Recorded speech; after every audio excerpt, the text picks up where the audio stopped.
Developing now in Alabama, a search is underway for a woman who vanished after she pulled over onto a highway and called 911 to report a toddler walking along the side of an interstate. CBS 2's Astrid Martinez reports on what police are calling a bizarre investigation. An Alabama woman who vanished after calling 911 to report a child walking along an interstate last week reappeared at her home 2 days later and told investigators a detailed story about being captured and held by a man, but police said Wednesday they were still unable to verify much of her story. "We have no reason to believe that there is a threat to public safety related to this particular case," said Nick Dirtzis, chief of police in Hoover, Alabama, the city of over 90,000 residents just outside of Birmingham where Carlee Russell disappeared. Dirtzis stopped short of accusing Russell of lying about her account but said investigators couldn't confirm many things she told them and that many questions were still not answered. "We want to know the truth," he said.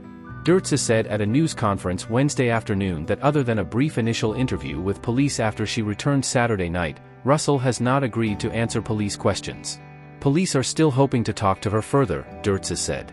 Russell made a number of internet searches on her phone and computer at work that are very relevant to her disappearance, Dirtzis said, including a movie about an abduction and questions about Amber Alerts.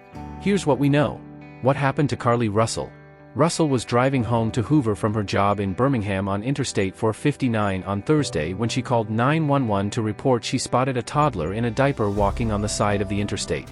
Police played the audio from that 911 call during a press briefing Wednesday afternoon. In it, Russell told a dispatcher the child was white, wearing no shoes and had on what looked like a white t-shirt and a diaper. She said she had pulled over but was staying in her car while keeping her eye on the child. "There is a kid that is walking by theirself," Russell said. According to an analysis of her cell phone data, Russell traveled about 600 yards in her car at the same time she was on the phone with 911, Dirtzis said. "I'm not saying it couldn't happen," Dirtzis said Wednesday. "To think that a toddler, barefoot, that could be 3 or 4 years old is going to travel 6 football fields without getting in the roadway, without crying, it's just very hard for me to understand." Police said after hanging up with 911, Russell called her brother's girlfriend. Russell's mother recounted that call this way. "My son's girlfriend heard her asking the child, 'Are you okay?' She never heard the child say anything but then she heard our daughter scream," Talitha Russell, Russell's mother, told AL.com. "From there, all you hear on her phone is background noise from the interstate." Carlee Russell, 25, went missing last week after police say she called 911 to report seeing a child walking on the side of an interstate. She returned home 2 days later. Police have said they arrived on the scene within 5 minutes from Russell's call and found her car and some personal belongings on the road near it, but no sign of either Russell or a child. Police also added in a news release Tuesday night that Russell had stopped at Target on her way and purchased some snack food type items, which were not found in or around her car.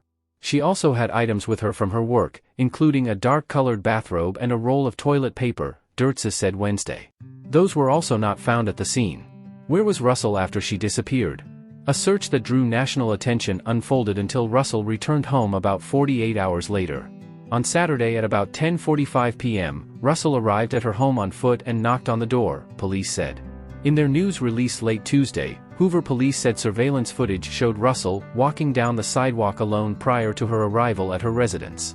Numerous evidentiary items are still being evaluated, and those items are key in the process of determining exactly what took place in the approximately 49 hours Carlee was missing, but also what took place prior to her disappearance, police said Tuesday. Russell told police she was kidnapped. When she returned, Russell told police that while she had gotten out of her car, a man appeared out of the woods and told her he was checking on the child, according to Dirtzis. The man then picked her up and she screamed, Dirtzis said she told officers. Russell said the man made her go over a fence and forced her into a car. The man orange hair and a bald spot on the back of his head, she told police. The next thing she remembers is being in the trailer of an 18-wheeler, Dirtzis said. Russell told investigators she heard both a male and female voice, as well as a baby crying. She said she escaped and was recaptured, blindfolded but not tied up, taken to a house, and fed crackers. At the house, Russell told police she was made to take her clothes off and she believed her captors may have taken pictures of her. Eventually, she told police she did not remember anything else until being put back in a vehicle and being able to escape. She told police she ran through woods until she came out near her home, Dirtzis said. Investigators didn't initially press her for more details out of respect for Carly and her family, and planned to speak with her after she had time to rest, but haven't been able to do so. Meanwhile, Russell's family members have maintained they believe she was abducted. Her mother told NBC's Today Show that she believes her daughter fought for her life. Carly has given detectives her statement so that they can continue to pursue her abductor, Talitha Russell said in an interview that aired Tuesday. There were moments when she physically had to fight for her life, and there were moments when she had to mentally fight for her life. Dirtsa said he thought Russell's family believed the account she gave. As you can see, there are many questions left to be answered, but only Carly can provide those answers. What we can say is we've been unable to verify most of Carly's initial statement made to investigators, he said. Was Russell hurt? When police arrived at Russell's home Saturday night, they found her conscious and responsive, despite reports of a dispatcher relaying information that a person was unresponsive. When she returned, police noted she had a small injury to her lip, was complaining of head pain, and was also carrying over $100 in cash in one of her socks, Dirtsa said Wednesday. She was taken to a local hospital but later released, police said. What did Russell search on the internet? Dirtsa said Russell made a number of internet searches that he believes are relevant in the days leading up to her disappearance last Thursday. July 11th at 7:30 a.m., do you have to pay for an Amber Alert? July 13th at 1:03 a.m., how to take money from a register without being caught? July 13th at 2:13 a.m., Birmingham bus station. July 13th at 2:35 a.m., a search for a one-way bus ticket from Birmingham to Nashville departing July 13th. July 13th at 12:10 p.m., a search for the movie Taken.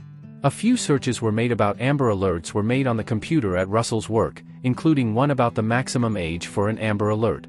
Dirtsa said police wouldn't release information about additional searches that appeared to shed some light on her mindset out of respect for her privacy. What happened to the child Russell claimed to see on the interstate? Police said they have not uncovered evidence of a child on the highway. Russell's 911 call is still the only report of a child walking on the side of the interstate. The Hoover Police Department has not located any evidence of a toddler walking down the interstate, nor did we receive any additional calls about a toddler walking down the interstate, despite numerous vehicles passing through that area as depicted by the traffic camera surveillance video, police said Tuesday night. Police chief expresses frustration at lack of answers. Dirtsa said police are now focused on figuring out what happened during the time Russell was missing. He said he is very happy that Russell returned home safely, and vowed the police department would find out the truth. It's just a lot of work, Dirtsa said. It is a little frustrating to think that all this has been done and we can't find anything.